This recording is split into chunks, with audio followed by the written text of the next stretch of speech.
এই গোষ্ঠী মারছে রে কিংবা মহারানী মিলা দুজনে কিন্তু আঙ্গ পাড়ায় উৎপাত লাগাই দিছে, মনকে আঙ্গ পাড়া একবার উচ্ছেদ করে থুয়ে দেবো। আজকে কিন্তু মহারানীর জন্মদিন, সেই জন্য দেরি না করে রেকিব ভাই কিন্তু আঙ্গ ব্যাকটেরি মিলে নিয়ে গেছে বললার পার। আর বললার পার বলে বড় বড় মাছ আনছে, উন্না দিয়ে কিন্তু পার্টি দেবো রেকিব ভাই।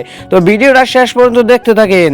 তো বলে করে কিন্তু বললার পার পাই গেলাম গা, এই গোষ্ঠী মারছে বললার পার দেখতে এত মানুষ এসে আমি কিন্তু কোনোদিনও ভাবছিলাম না।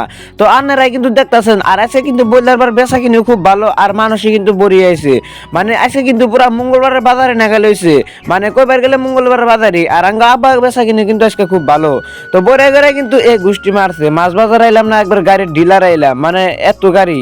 তো বড়ে করে কিন্তু একবার মাছ ঢাকা গেছি গা, আর মাছ ঢাকা দিয়ে যে সব পাক করা ব্যস্ত, মানে বড় বড় কিন্তু মাছ আছে। এই গোষ্ঠী মারছে, মাছরা কিন্তু ভিতরে থাকবার যেতেছে না, মানে ওগো কিন্তু একবার বিয়ে হেদনে কিন্তু ফুর্তি লাগছে। তো এই গোষ্ঠী মারছে বড় দেখতেছেন, মানে ওরাও কিন্তু ভাবতেছে যে আজকে কিন্তু আঙ্গুর শেষ দিন। এই গোষ্ঠী মারছে আমার বন্ধুরা দিয়ে আমার হেলমেট টেনে একবার উৎপাত লাগা দিছে, মনকে আমার হেলমেট আজকে কিন্তু লাস্ট দিন। মানে ওরা দুজনে কিন্তু কামড়া কামড়ে লাগাইছে, ও কয় আমি নিমু, উত্তি কয় আমি নিমু। তো বাইদুল ভাস্কর ব্লগটা আমার এই পর্যন্ত শেষ, ভালো লাগলে একটা লাইক করবেন।